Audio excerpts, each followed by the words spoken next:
Did we decide, Danny, yes or no on Q&A? I think I'm good with that.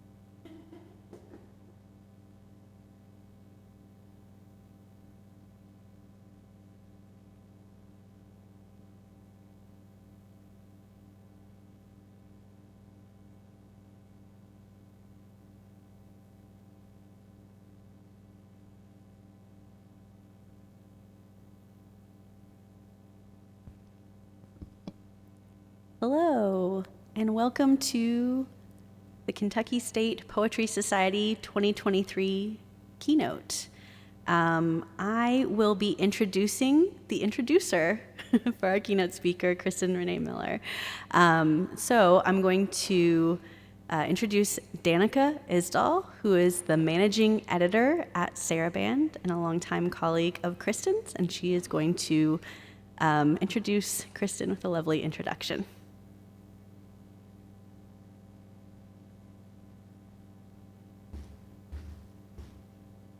Hello, and thank you all for having me and Kristen here today. Kristen Renee Miller is the director and editor-in-chief at Saraband Books, a poet and translator. She is a 2023 NEA Fellow and the translator of 2 books from the French by Inuit Nations poet Marie-Andre Gill. She is the recipient of fellowships and awards from the Foundation of Contemporary Arts, AIGA, the John F. Kennedy Center for the Performing Arts, the Gulf Coast Prize in Translation, and American Literary Translators Association. Gotta take a breath after all those. Her work can be found widely, including in Poetry Magazine, the Kenyon Review, the Best New Poets. She lives in Louisville, Kentucky. In any translation, there are 3 texts: the original, the translation, and the text that exists in the gulf between them. What makes Kristen Renee Miller's translation of Marie-Andre Gill so remarkable is the way the 3rd ghost text seems at times to step into our field of vision. This is what Kaveh Akbar had to say about Kristen's translation of Spawn. I could apply this to everything she puts her mind to. There's a raw reality that we encounter every day. Her poetry and the understanding of our messed up and beautiful world that seeps through to delight and enlighten us. I've had the privilege of working with her for nearly a decade now, sometimes a colleague, now her employee, but always her friend, and definitely always her student. Whether she's preparing a keynote speech like this or writing Taco Bell poems, I can trust that she's working with form in a way that will have my mind literally growing new connections with every line. It seems so easy for her to turn language on its head in a way that is equally playful and planned, conscious of the exterior reader while guiding the reader to the interior, to something new. I'm continuously thankful that I've had a front row seat, tonight literally, to the evolution of her craft, and I'm excited for her to share some of that with you all tonight. Kristen Renee Miller.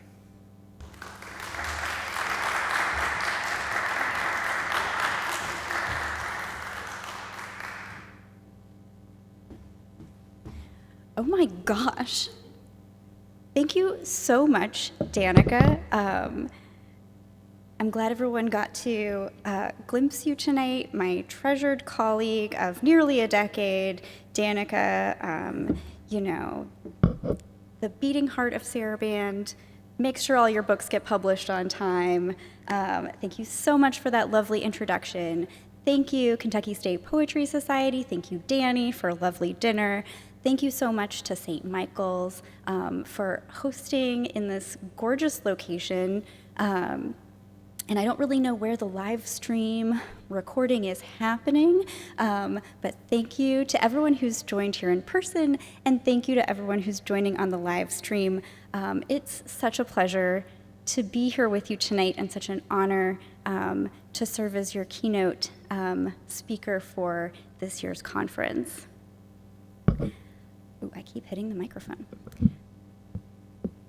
We're gonna be fine. So I gave my little talk tonight a title, but it's a secret title, and I'm only going to tell you what it is at the end. So for now, here's the working title, which I thought up 5 minutes after Danny invited me to speak to you all, because I knew exactly right away what I wanted to talk with you about, and it's this: why poets shouldn't lose any sleep over AI. And I want to open with a brand new poem. So you will be hearing this fresh. Congratulations and/or I'm sorry.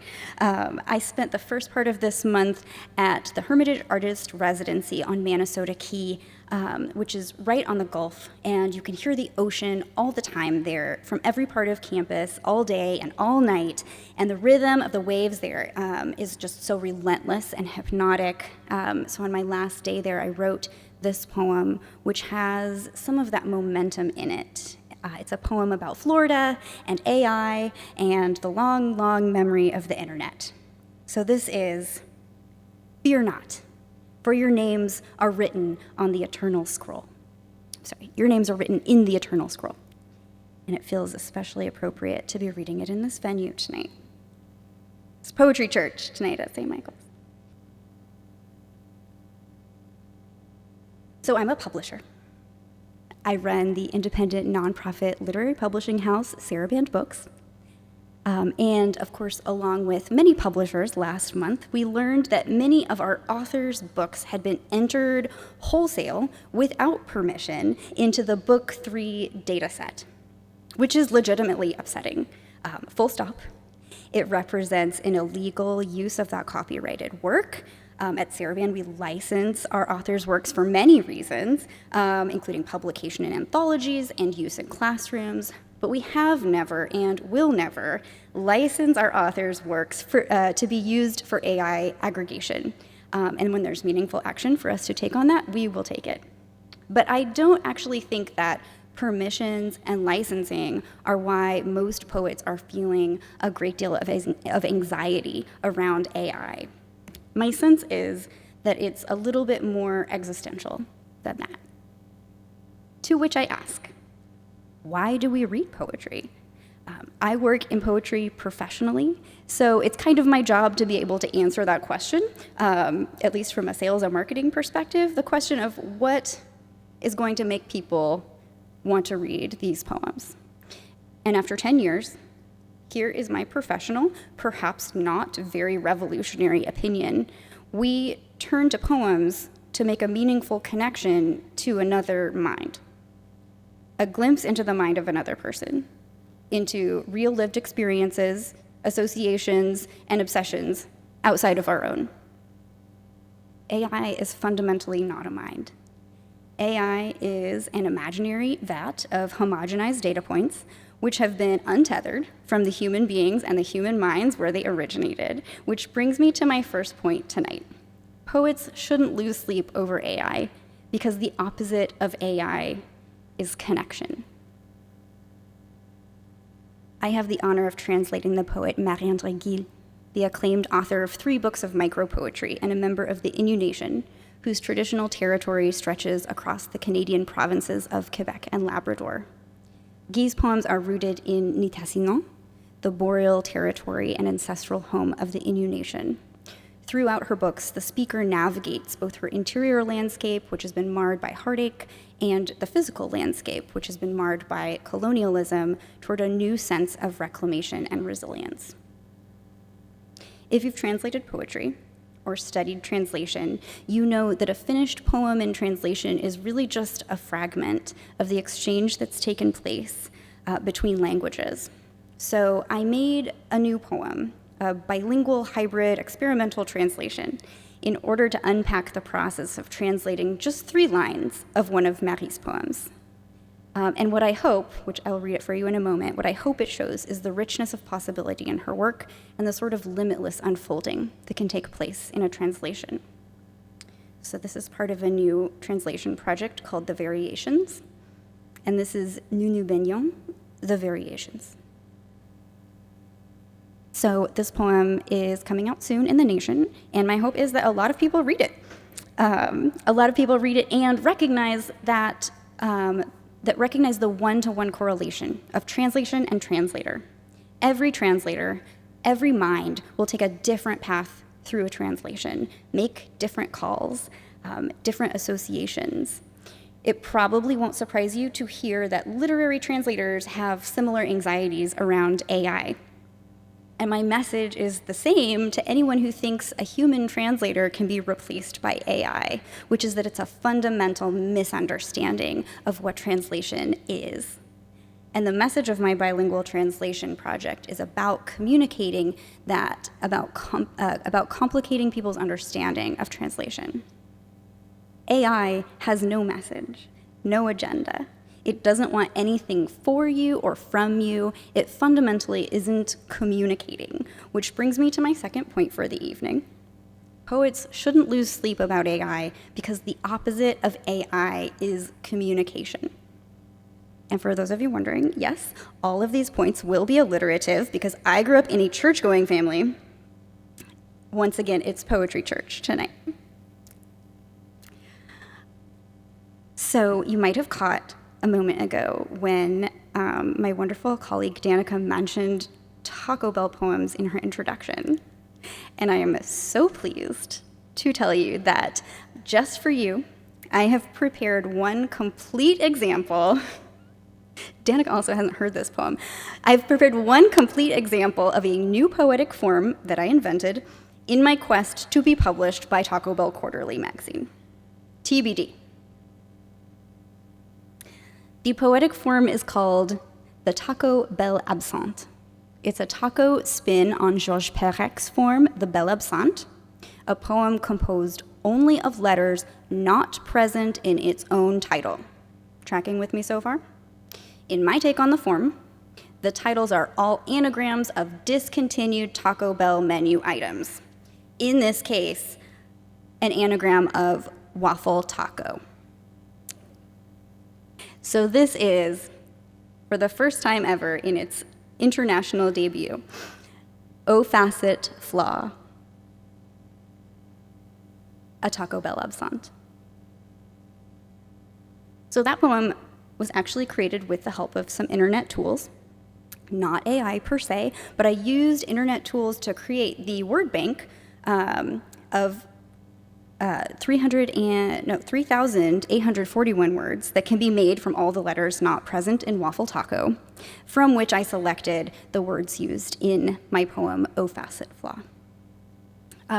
And I was thinking about that, and I was thinking about that in conjunction with AI and how the notion of AI art is also entirely self-defeating, because the moment you introduce human intervention into the process, a curator or a decision maker, it's not AI art, it's a human creation. Despite what the bros will tell you, AI is not a creation machine, it's a recombinatory machine. It eats what you feed it and synthesizes 100 million variations of that same material, some of which might seem temporarily like something new and interesting, but that's mostly because it's weird.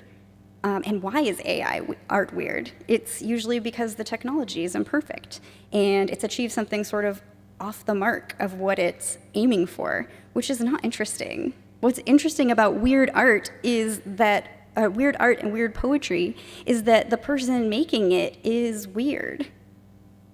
At your service. Which is a slightly roundabout way of saying poets shouldn't lose sleep over AI because the opposite of AI is creation. On the topic of weird, I'll share just one last project with you. This is another project of experimental translation entitled Behind This Roar, a Door. And it is a feminist project of intentional mistranslation. It's a series of small experimental translations of mainly German texts that playfully engage in a feminist project of purposefully mishearing their male authors and scribes of the canon texts. It plays tricks with their words and it undermines their narratives. You could call these poems sonic translations or homophonic translations, but they are made by interpreting the sounds of the source texts rather than their meanings. Each poem is a sort of nest of sounds, associations, and images assembled from what caught my attention in the source text. And they are titled with the lines of the German poems. So if anyone speaks German, don't tell me, because I don't speak German. So the point of this was I took a language that I could hear but not understand, and I took those words and I just made them whatever I wanted them to be, and that is what this project is. Behind this roar, a door, and I'll read you a short selection. Dachte es war kein.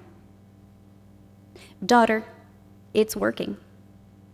It was your little midsummer, your misbegotten wander, now all but empty, now all unpacked, your little collection of too far in.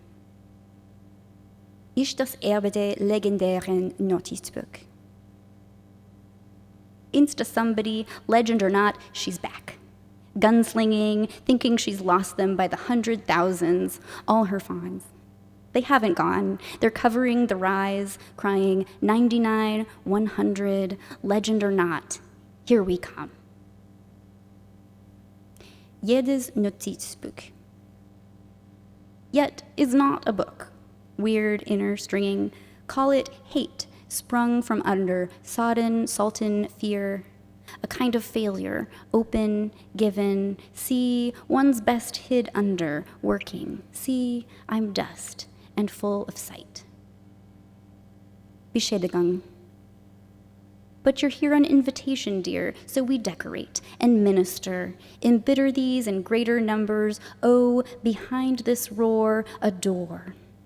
Binary be shade again, send in the gradient sea. Unsere Welt untrennbar sind. I'm right to object, to die of wonder, creating under unseen welts and trending sins. A daughter dies. Her object was a little darkness, not a book, not in the usual sense.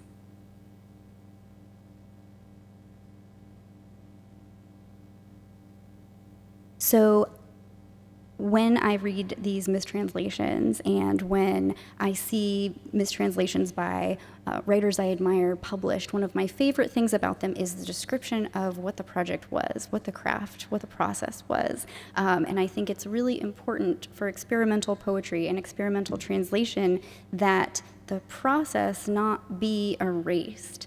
Because when you're talking about experimental poetry, but really more largely poetry, the process is not something that can be erased, whether you're working with a traditional form or whether you're working with an invented form, like the Taco Bell absent, or whatever you're doing. The process by which the poem is made is part of the poem.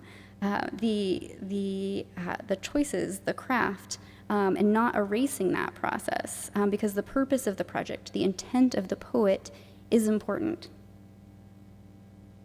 AI does not have intent. It isn't purposeful. It has no project, which brings me to my final point tonight, which is that poets shouldn't lose sleep over AI because the opposite of AI is craft. Think about why you started writing poetry or reading poetry. Was it to communicate something that couldn't be communicated another way? Was it to make a meaningful connection with others? Was it to exercise your powers of creation and craft? I'm guessing it was a combination of all those things. Which brings me to my secret title of my little talk tonight, and my thesis statement, which I truly do believe unfortunately, it does not start with a C. I had to break it at some point. The title of my talk tonight is that the opposite of AI is poetry. I believe that making poems is the most human thing we can possibly do, and it will never be done by AI because it is fundamentally in opposition to what AI can do. So I hope that you take with you the mission from this talk tonight, from this conference, to go out and be the most human humans you can be, and to do that by making poems, because only human beings can do that. Thank you so very much for coming to my little talk. I have one last thing for you all before we cut off the live stream. I used to be a poetry teacher. Perhaps that is obvious. So I will, of course, be sending you out with some homework tonight. So please grab a pen and paper or your notes app and write this down.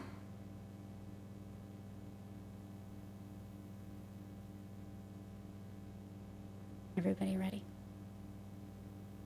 859-219-1366. That is the Lexington phone number for 6th Congressional District Representative Andy Barr. Put him in your phone. And please do call him tonight. I apologize for those on the live stream. I don't know what congressional district you're in. House.gov is where you can find this out. Please do call Andy Barr tonight for those of you who are in the 6th Congressional District, and let him know that as a constituent, you unequivocally and urgently support a ceasefire in Gaza, where nearly 300 children have been killed since October 7th, 9,000 more injured, and nearly 1,000 missing. Let Andy know that you're speaking to your voting neighbors and family and friends about this, and we'll be checking back in with him very soon. Thank you in advance. Thank you also very much for your partnership in poetry and in our shared project of humanity. Good night.